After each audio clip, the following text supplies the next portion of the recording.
One of our senior members was a singer back in the day, and she always told me a story about performing on the Ted Mack Amateur Hour. Now, the Ted Mack Amateur Hour was sort of like the original, I guess, what you call today, America Has Talent or the X Factor or one of those shows.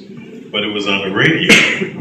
And so she mentioned this, and as we started the work of putting this museum together at the club, I was looking very feverishly to see if I could find the old recording that she did, because she was from Buffalo. She went to New York City, performed, and won.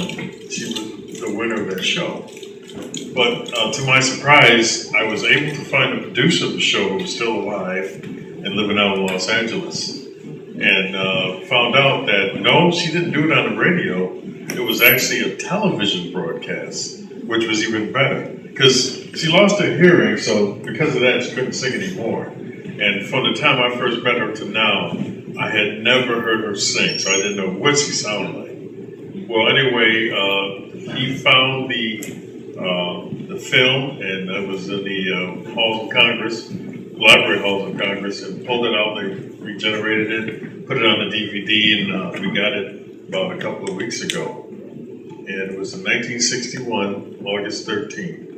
And it was fantastic. It was just really beautiful. And actually, in that particular show, they had 5 acts that came from Buffalo. 3 singers, a couple of dancers, and there was some girls that did, they were like gymnastic or whatever. Yeah. But Buffalo had a lot of talent. Again, both black and white. And just another thing that kind of dovetailed what you mentioned earlier, Professor, is Don Menza, West Side Kid, and he comes in and out of Buffalo a lot. And usually when he comes to Buffalo, he always makes it a point to stop by the club. And he will tell anybody that a lot of what he learned and picked up, he got from the club. Another gentleman that passed, he was one of my former saxophone instructors, Sam Samaka, was another one that I always talked about as a young boy, sneaking into the club and listening to all those great musicians and getting tips and things like that. So there was a kinship, because again, when it came down to it, it was about the music. The color didn't mean anything. It just came down to if you could play, you could play. But I think the other thing that you mentioned too, the Italians and the Jewish, we, had a good relationship, so it was easy to kind of mix and correspond and stuff. And so, that's why it's a special place to club. Music makes friends faster than anything else. That's true. Yeah. That's true. And I used to hear Stuff Smith, the violinist. Yeah. He played on Uncle Franklin for a number of years in some clubs. We have one of his posters where he played at the Hall on Washington as well. Stuff Smith married, his wife was from Buffalo. He had a son here that went to school, Leroy Smith Jr., went to the Bennett Park School number 32. So Stuff had a lot of ties here, and was also a member of the union. When he moved back to Buffalo for a little while, he was a member of our union. There was a gentleman in the group I wanted to bring. His name was Cap Warmack. And Cap Warmack had a jazz band back in the 1920s, 30s. He was the first jazz band to tour Japan. He and his band were members of the colored musicians union here in Buffalo. So we had a lot of roots. There was a lot of venues to play. There was a lot of places to play. You had not only you had the burlesque, which we were talking about earlier, you had the Shades Buffalo, then they had the 20th Century Theater, and then the shows that were given there. The Town Casino was with Harry Altman, and he had the Town Casino during the winter, and then in the summer he'll go to the Glen Casino. He'll promote there in addition to the Savoy Ballroom. A lot of places and a lot of places for entertainment and musicians. That has dried up. That is not there today the way it used to be, and that's sad. Buffalo was full of speakeasies in the RS20s. My father played in them all. And Manny Weiss used to be the wrestling promoter. Yeah, he owned a whole bunch of them. Was it easier to get labor for speakeasies because of the border? Or? Yeah, sure. They used to run across in boats. Yeah. In fact, when I was a kid, they built the second Grand Island Bridge. And when they were excavating in the river, they found a whole boat full of Canadian whiskey that was sunk by the Coast Guard. And the whiskey was still good. In addition to making whiskey in your bathtub. Yeah.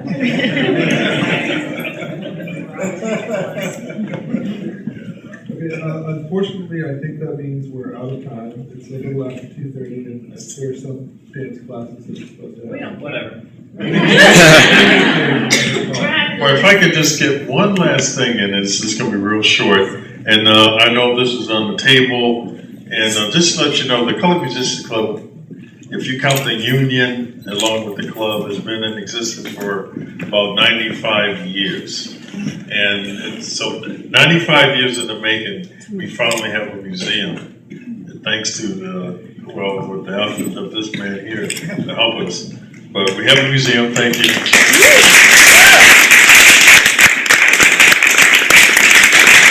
And next Saturday at noon, if you could come down to the club, and we will have the official, I guess, like a grand preview of the club. So, of the museum. So we'll have a ribbon cutting. You'll have the mayor, the county executive, people like that, and we'll cut open the ribbon, and you'll take a tour through the museum.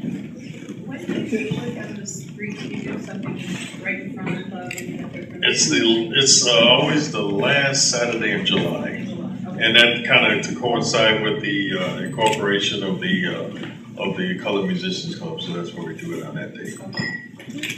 For anyone who lives in town, or anyone who's nearby, you should come next Saturday.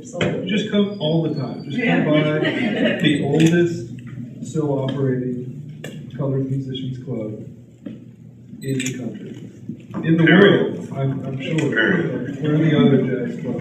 And just because it's named Colored Musicians Club does not mean you cannot join. You can join. We own the club with no membership. Unless you're transparent. We wouldn't even let you join. So I would like let's all have a round of applause for Mr. George Scott.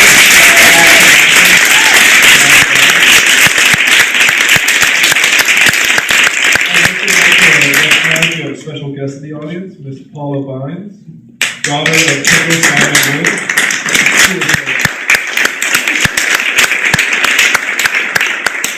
Wood. My notes say he was a dancer at the Savoy and is rumored to have won many dance competitions there and the Cotton Club. Friend of Alan. My notes say whatever I know. You tell us the real story. Well, he didn't talk. He didn't. We almost coaxed it out of him.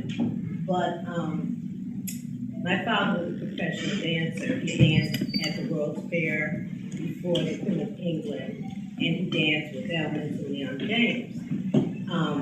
It was funny because when I was at the Elmwood Art Festival and I walked down the street and I saw the Swing Buffalo, and I met them, and no one never heard of Elvis and Leon James. You just say, well, my father danced with Elvis and Leon James. Well, no one ever heard of him. So when I told him, I said, my father danced with Elvis, and they was like, and I was like,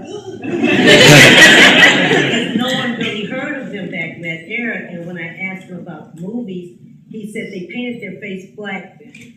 So you really wouldn't know or could find out who he was, where he was. Mr. Archino is my family, the Goddard family. And they were under a strict regime of my grandfather being a minister. So my mother went to New York and met this dancer and was like, oh my God. But he's won several trophies in New York. He danced at the Savoy, there was a Cotton Club. He told me about the speakeasies and what have you. And to pull information out was very difficult because he gave that up when he married my mother and he wanted to raise a family. But Elvis and Leon James came to Buffalo and they did an exhibition at Buffalo State College and they came to our house. And I was like, oh, I'm meeting a star. And I'm like 8 or 9 years old. I'm like, oh my God, I'm meeting a star. Well, they invited us to Buffalo State, and they gave my father special recognition. So to find out bits and pieces was like such a great thing for me. I finally got to see the movie that I never saw because they sent it to me, of Hell to Pop in the Day at the Races. Mr. Arthur could probably tell you, he probably have seen my father dance. Several people have seen him.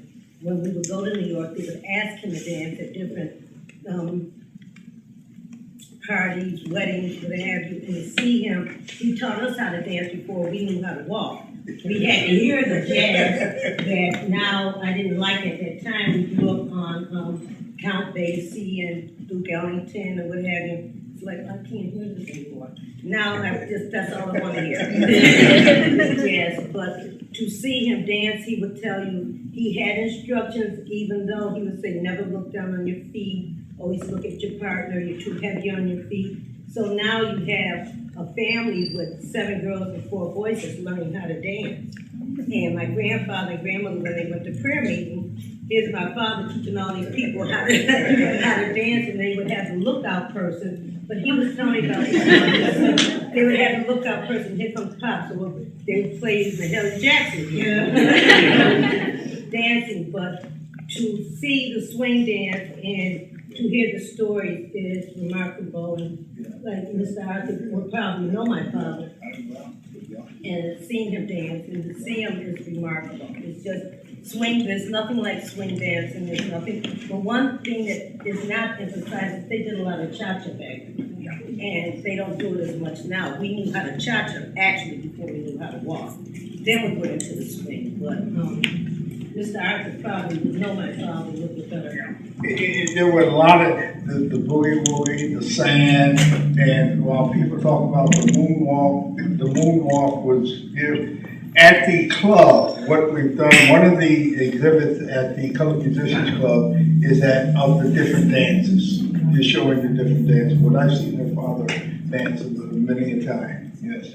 So that's Excellent. Yeah. And when to see, like I said, the swing dance is such a beautiful thing, and I'm glad to find out and I hope to become a member just to see people dance again. And that's real dancing to me.